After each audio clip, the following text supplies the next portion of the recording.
Assalamualaikum warahmatullahi wabarakatuh. Ya, yang saya hormati Bapak Ibu Guru SMP Negeri 8 Sumerin. Pada siang hari ini kita akan melaksanakan diseminasi budaya positif. Ya, pertama-tama marilah kita panjatkan puji syukur kehadirat Allah yang Maha Kuasa atas rahmat dan hidayahnya kita masih berkumpul, diberi kesehatan, diberi nikmat dalam acara diseminasi budaya positif oleh Amelia CGP Angkatan ke-10. Salawat serta salam tidak lupa saya aturkan kepada junjungan Nabi besar kita Nabi Muhammad SAW. Semoga syafaatnya selalu dilimpahkan kepada kita semua. Amin amin ya rabbal alamin. Bapak Ibu yang saya banggakan, ya, di sini saya ingin mendiseminasi tentang budaya positif yang ada terutama untuk di sekolah kita semua. Ya, tujuannya ya, semoga ini membawa manfaat untuk di sekolah kita, ya, untuk bisa memajukan dan mewujudkan di sekolah kita tentang budaya positif itu sendiri. Nah, coba perhatikan Bapak Ibu ya. Di sini ada, apakah Bapak Ibu setuju bila yang pertama pemberian hukuman itu dapat mendisiplinkan siswa? Kira-kira ibu-ibu setuju atau tidak tentang pemberian hukuman itu bisa mendisiplinkan siswa? Hah? Setuju? Siapa yang setuju? Setuju ya Bu ya? Oh, semua setuju. Jadi hukuman itu mendisiplinkan siswa. Yang kedua, pemberian hadiah. Pemberian hadiah itu bisa meningkatkan prestasi siswa. Setuju nggak Bapak Ibu? Setuju? Setuju. Yang ketiga, guru harus mampu memberikan solusi untuk setiap yang bermasalah. Setuju ya? Nah, Bapak Ibu, jadi guru itu harus memberikan solusi kalau siswa ada yang bermasalah. Iya, semua setuju ya? Yang keempat, guru itu berperan sebagai teman untuk siswa. Kira-kira setuju atau tidak? Guru itu sebagai teman untuk siswa. Kira-kira setuju atau tidak? Bapak Ibu, setuju ya? Iya, kalau ada setuju di sini ya. Jadi kita itu ada kalanya sebagai teman ya untuk siswa kita sendiri. Lanjut ya Bapak Ibu ya. Dari keempat tadi makanya disimpulkan tentang mengenai budaya positif. Jadi budaya positif ini perwujudan dari nilai-nilai atau keyakinan universal yang diterapkan di sekolah. Maksudnya di sini dari nilai-nilai tersebut seperti siswa punya rasa tanggung jawab, ya kan? Dia harus peduli, ya kan? Apa lagi? Nilai-nilai pada budaya positif itu selain tanggung jawab, peduli. Hah? Apa? Iya, benar kata Pak tadi. Siswa juga harus punya sikap disiplin dalam budaya positif. Ya, lanjut. Ya, itu mengenai budaya positif. Nah, di sini Bapak Ibu ada konsep inti untuk menciptakan disiplin, ya. Jadi konsepnya yang pertama, disiplin itu harus positif, ya. Yang kedua, motivasi perilaku manusia. Yang ketiga, keyakinan kelas atau sekolah, ya. Kebutuhan dasar manusia. Yang kelima, posisi kontrol seorang guru. Dan yang keenam, segitiga restitusi. Jadi di dalam menciptakan disiplin positif itu ada 6 konsep yang harus kita dasari dulu, ya, gitu.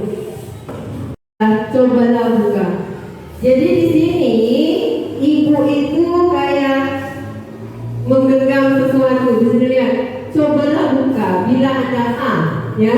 Tugas Anda adalah mengepalkan salah satu tangan Anda.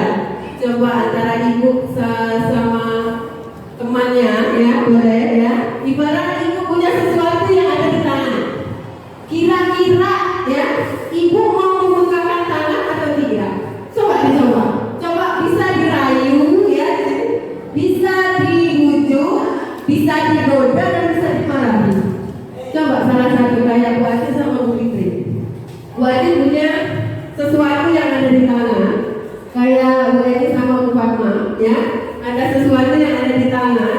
Kira-kira Bu Fitri bisa nggak merayu Bu Fatma, merayu salah satu temannya itu, ya? Kira-kira bisa nggak salah satu temannya itu membuka kepala tangannya? Bebas, mau dimarahi boleh, mau dirayu boleh, mau digoda boleh. Coba, ya coba ibu, coba, boleh, ya nggak apa, coba dirayu, boleh dirayu, boleh dimarahi. Bu, ada apa ibu di kepala tangan ibu? Boleh nggak aku lihat dikit aja gitu, boleh? Ya, kira-kira apa ya? Boleh dibuka-buka, boleh dipaksa juga boleh. Kira-kira ada apa gitu? Iya, dipaksa juga boleh, nggak apa-apa. Iya, dipaksa kira-kira ada apa?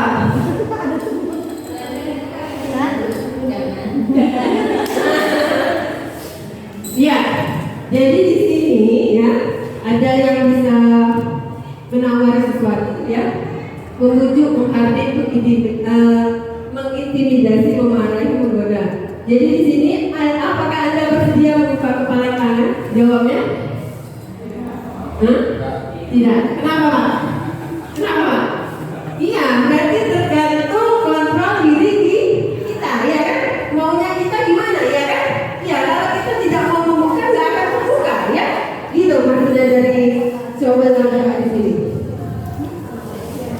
Nah, teori kontrol di sini, ya, ini menurut Dr. William Glaser ada 4 ilusi. Jadi ilusi bahwa guru itu mengontrol murid, benar ya? Ya, dari dulu sampai sekarang, ilusinya bahwa guru itu mengontrol murid, benar? Guru yang mengontrol murid. Kamu harus pakai sepatu warna hitam, ya kan? Gitu kan? Berarti guru yang mengontrol murid, ya kan? Itu di sini. Ada juga ilusi bahwa semua penguatan positif itu efektif dan bermanfaat. Yang ketiga, bahwa kritik dan membuat orang merasa bersalah itu dapat menguatkan karakter, ya. Yang keempat, ilusi bahwa orang dewasa itu memiliki hak untuk memaksa. Apakah itu benar? Ya, semua orang pasti ya, orang dewasa, ya, selalu memiliki hak untuk memaksa. Karena orang dewasa itu yang mengatur, ya, ya. Makanya anak merasa dirinya tidak bahasanya tuh tidak didengar ya. Aturannya gini, orang dewasa ya. Padahal dia ada sendiri aturannya ini, ya. Jadi bisa berubah dari paradigma stimulus respon kepada pendekatan teori kontrol. Nah, di sini ada stimulus respon tentang dunia dan teori kontrol tentang dunia, ya. Realita, kebutuhan kita sama. Sebenarnya kalau di dunia itu kebutuhan kita itu berbeda, jadi tidak sama. Jadi kebutuhan guru dengan kebutuhan murid itu berbeda, ya. Apa maunya kita belum tentu maunya siswa, itu kan? Ya. Yang kedua, semua orang melihat hal yang sama, padahal setiap orang memiliki gambaran yang berbeda di situ. Yang ketiga, kita mencoba mengubah orang agar berpandangan sama dengan kita, padahal kita berusaha memahami pandangan orang lain tentang dunia, ya, itu pilihannya. Dan ada 4 poin lagi sampai model berpikir menang kalah. Kalau dulu ya tentang respon tentang dunia, tapi sekarang model berpikir menang. Jadi kalau dulu ada rasanya namanya positif negatif, sekarang tidak, semua digunakan menang, ya, semua benar dan benar, itu ya model berpikir sekarang. Lanjut. Nah, di sini artinya disiplin positif. Jadi disiplin positif di sini salah satu cara menerapkan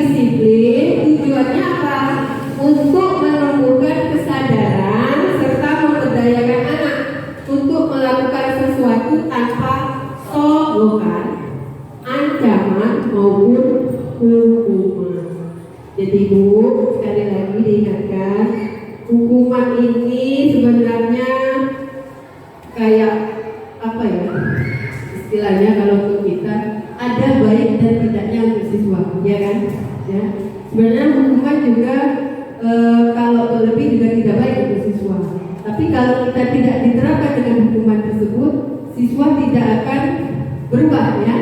Tapi hukuman kita lihat dengan koridornya ya, tidak terlalu. Nah, terus juga tanpa sogokan dan tanpa ancaman. Jadi kita itu jangan budayakan sogok dan ya ancaman tadi. Jangan kan namanya ancaman balik ini ya, atau denda uang sekian gitu ibu, jangan ya, itu namanya ancaman. Lanjut. Ya, jadi nilai-nilai kebajikan universal ini terkait dengan P5 ya Bu ya.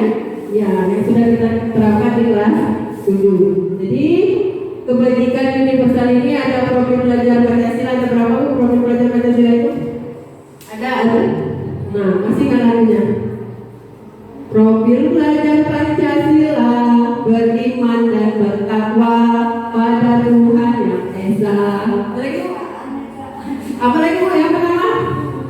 Iya, yang pertama berkebinekaan global, gotong royong mandiri, kreatif dan bernalar kritis. Ya, kita mungkin siang agak lupa terimanya ya. Iya, betul. Nah, ini ada 3 motivasi perilaku manusia. Yang pertama, menghindari ketidaknyamanan atau hukuman.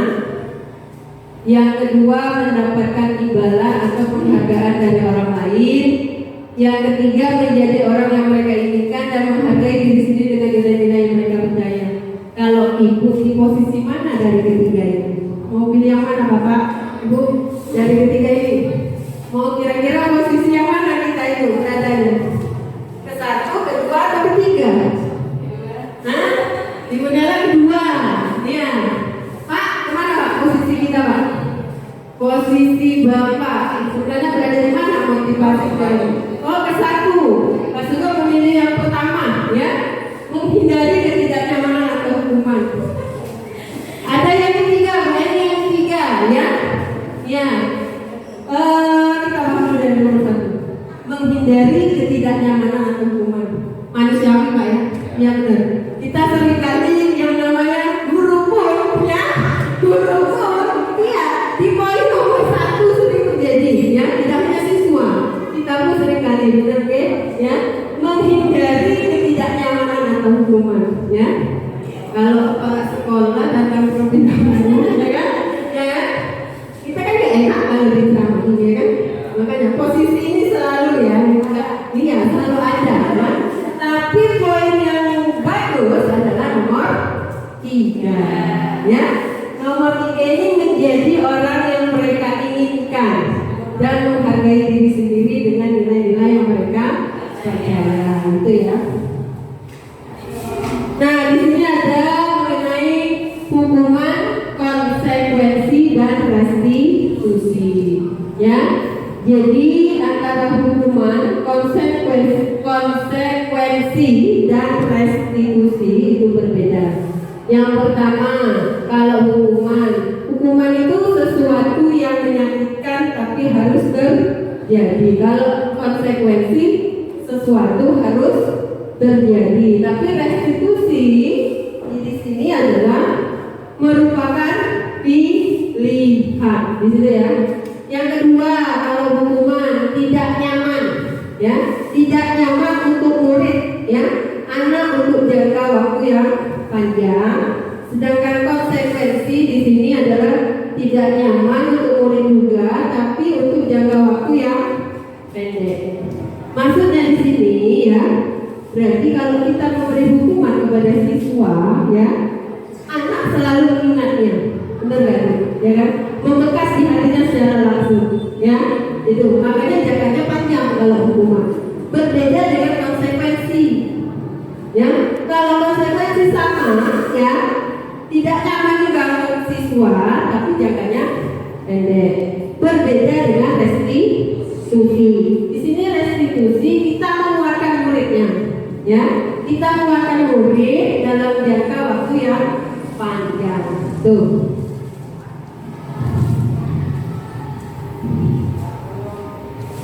Nah, berdasarkan bagian yang dikasih tadi tadi di atas ya. Berikut adalah penjelasan mengenai hukuman, konsekuensi dan restitusi. Jadi hukuman itu sifatnya tidak terencana, bersifat satu arah. Bila terjadi hukuman berupa fisik atau psikis, disakiti oleh kata-kata atau perbuatan. Bisa siswa kita terlambat atau siswa ya terlambat, tiba-tiba dia keinjak sepatunya ya, itu tidak terencana, benar kamu langsung kita pakai ya kan, spontan kan, kita kasih ini si A, kenapa sepatu kamu ditinjak ya kan, diinjak ini bu, ini sempit lah gitu ya kan, ya sempit, alasannya sempit, jangan dengar ya udah sempit bu, tapi kita kasih yang namanya kata-kata, tapi kata-kata itu menyakitkan psikisnya. Apalah sepatu baru kelas 7 tidak mungkin kan, sempit. Nah itu kan hukuman ya, tidak berencana, besar.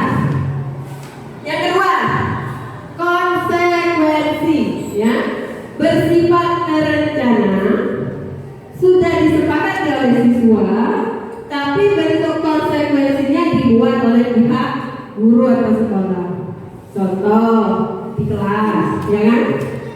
Mereka membuat sebuah kesepakatan ya, kelasnya. Bila di kelas itu tidak ada yang piket, ya kan? Maka wajib bayar iuran 5.000, misalnya kan? Itu namanya konsekuensi, bersifat terencana, tapi sudah disepakati, ya kan? Sudah disepakati, tapi dibentuk apa, dibuat oleh gurunya, gitu ya. Berbeda dengan restitusi. Nah, restitusi ini prosesnya menciptakan kondisi bagi murid untuk memperbaiki kesalahan mereka, ya. Tapi mereka bisa kembali pada kelompok mereka dengan karakter yang lebih kuat lagi, ya itu restitusi. Panas sekali. Lanjut ya Bu ya. Coba kita lihat di sini. Konsekuensi atau hukuman. Kira-kira nomor 1, mencatat 100 kali di dalam buku kalimat saya tidak akan terlambat lagi. Pernah kejadian ya Bu ya? Ya, sering ya. Kira-kira ini termasuk konsekuensi atau hukuman? Konsekuensi atau hukuman? Saya tidak akan terlambat lagi karena terlambat ke sekolah. Ya benar, hukuman ini ya. Yang kedua, lari mengelilingi lapangan basket. Ya, lari mengelilingi lapangan basket 2 kali karena terlambat hadir di sekolah. Hukuman atau konsekuensi? Hukuman. 3, membersihkan coretan yang dibuatnya di meja tulis. Iya, konsekuensi. Murid diminta untuk push up 15 kali karena tidak menggunakan masker di sekolah, masker ke sekolah. Kira-kira apa? Hukuman atau konsekuensi? Push up 15 kali karena tidak pakai masker. Hukuman ya, kita sepakat hukuman. Menggantikan kertas tugas teman yang telah dicoret-coret. Iya, konsekuensi. Bertemu di lapangan basket jam 12 siang karena mengobrol dengan teman. Konsekuensi atau hukuman itu? Iya, itu hukuman.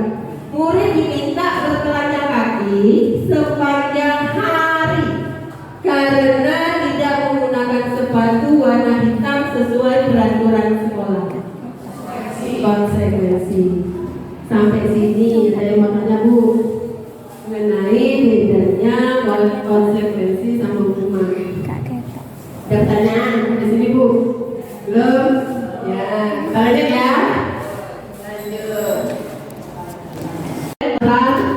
Penghargaan, ya, dihukum oleh penghargaan. Jadi penghargaan ini sebenarnya tidak semuanya baik, ya. Diberi penghargaan ini tidak semuanya baik. Jadi di sini kita lihat yang pertama bisa berpengaruh jangka pendek dan jangka panjang, ya. Jadi Maksudnya pengaruh jangka pendek dan jangka panjang. Jadi kalau anak dikasih penghargaan, ya kan, ada pengaruhnya ya, baik jangka pendek dan jangka panjang. Kalau dia tahun ini dikasih, dia pengen minta lagi pasti itu di tahun depan, benar kan Bu? Nah itulah namanya penghargaan itu berarti tidak selamanya baik, ya. Yang kedua, penghargaan itu tidak efektif. Benar, tidak efektif ya. Penghargaan merusak hubungan, benar ya. Dari temannya yang juara misalnya tidak ada yang juara, pasti di situ merusak hubungan. Kenapa yang dia selalu dapat, kenapa saya tidak, ya kan? Jadi penghargaan itu tidak selalu baik. Yang keempat, penghargaan mengurangi keterpatan. Iya, si A dapat terus hadiah untuk delegasi dari bahasa anak-anak, ya kan? Dan si B minder, ibu ini ngasih itu terus, aku tidak, kan itu kan tidak tepat, artinya kan? Jadi anak-anak itu semuanya iya, ya itu. Yang kelima yaitu menurunkan kualitas, benar sekali menurunkan kualitasnya dan mematikan kreativitas, iya, ya. Dan yang selanjutnya penghargaan itu bersifatnya menghubung motivasi dari dalam diri atau bersifat intrinsik. Nah, mengapa keyakinan kelas bukan peraturan kelas? Kira-kira ada yang bisa jawabnya? Ya, Ibu pasti bisa jawabnya. Kenapa keyakinan kelas bukan peraturan kelas? Kira-kira apa menurut kelas di sini? Ada yang bisa jawab? Mungkin karena kira-kira. Iya.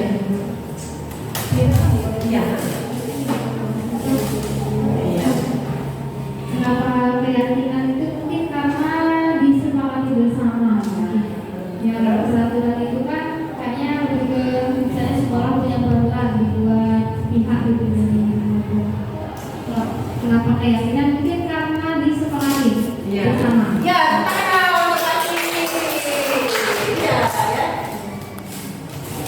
ya, kata Basi kalau keyakinan itu dibuat bersama-sama, sedangkan peraturan itu hanya sepihak. Itu ya. Nanti kita lebih lanjut kita bahas ya. Apakah benar jawaban Basi ini? Kalian? Nah, di sini mengapa kita memiliki peraturan tentang penggunaan helm pada saat mengendarai kendaraan roda 2 atau naik motor? Kira-kira di sini, ya. Kita memiliki peraturan tentang penggunaan helm pada saat mengendarai kendaraan motor. Ini peraturan atau keyakinan? Hah? Peraturan? Hah? Kira-kira apa? Keyakinan atau peraturan? Kita itu harus pakai helm saat naik motor. Peraturan. Jadi peraturan itu kita jalankan, ya? Iya, itu peraturan ya. Ya. Beda yang nomor 2. Mengapa kita memiliki peraturan tentang penggunaan masker dan mencuci tangan setiap saat itu? Keyakinan atau peraturan? Hah? Ya, memakai masker dan mencuci tangan setiap saat. Biasanya ini zaman COVID dulu ya Bu ya? Iya. Itu kira-kira peraturan atau keyakinan? Iya, itu juga peraturan ya. Nah, ini baru penjelasan dari yang dijawab oleh Basi tadi, ya. Jadi keyakinan kelas itu dibuat berdasarkan kesepakatan antara guru dan siswa, tapi sifatnya universal, berbeda dengan peraturan. Jadi peraturan itu biasanya dibuat oleh guru, ya, bersifat satu arah. Jadi beda ya Bu ya, itu perbedaannya. Mungkin karena siapa yang mau kelas di sini? Nggak ada yang mau kelas, ya. Sudah membuat yang namanya keyakinan kelas. Biasanya Bu Uli ya, dia sudah membuat keyakinan kelasnya. Kita di rumah apa juga bisa sebenarnya ya, bisa membuat keyakinan kelas. Ya, tentang materi kita juga boleh ya, keyakinan kelasnya itu juga bisa. Nah, di sini adalah prosedur pembentukan keyakinan sekolah atau kelas. Yang pertama cara ini, cara membuat keyakinan kelas tadi. Yang pertama, ya mempersilakan warga sekolah atau muridnya di sekolah untuk bercerah pendapat tentang peraturan yang perlu disepakati. Ya, kita ajak siswa kita ya, aturan apa yang kita harus sepakati di kelas kita. Ya kan, itu diajak semuanya. Yang kedua, dicatat semua masukan siswa tadi, ya. Yang ketiga, tidak membuang sampah sembarangan. Jadi buanglah sampah ke tempatnya. Itu ya Bu ya, itu. Jadi kalimat positif menjadi kalimat negatif menjadi kalimat positif. Tinjau kembali data curah pendapat yang sudah dicatat. Dikelompokkan Bu ya. Yang mana yang masuk dalam kedisiplinan ya, yang mana yang masuk ke dalam sikap menghormati tadi ya, itu dikelompokkan satu persatu. Terus di situ ditinjau ulang keyakinannya secara bersama-sama. Jangan lupa ditandatangani keyakinan sekolah tadi. Lanjut ditempel di dinding kelas. Jangan ditempel di atas ya, nggak kebaca. Ya, kalau bisa yang sering dibaca siswanya ya di bawah. Lanjut ya Bapak Ibu. Nah di sini ada 5 posisi kontrol guru. Ya, yang pertama apa? Penghukum, pembuat merasa bersalah, teman, pemantau dan manajer. Ini 5 posisi kontrol guru. Nah di sini coba kita saksikan ya Bu. Ini contoh video dari posisi penghukum. Kita saksikan dulu ya.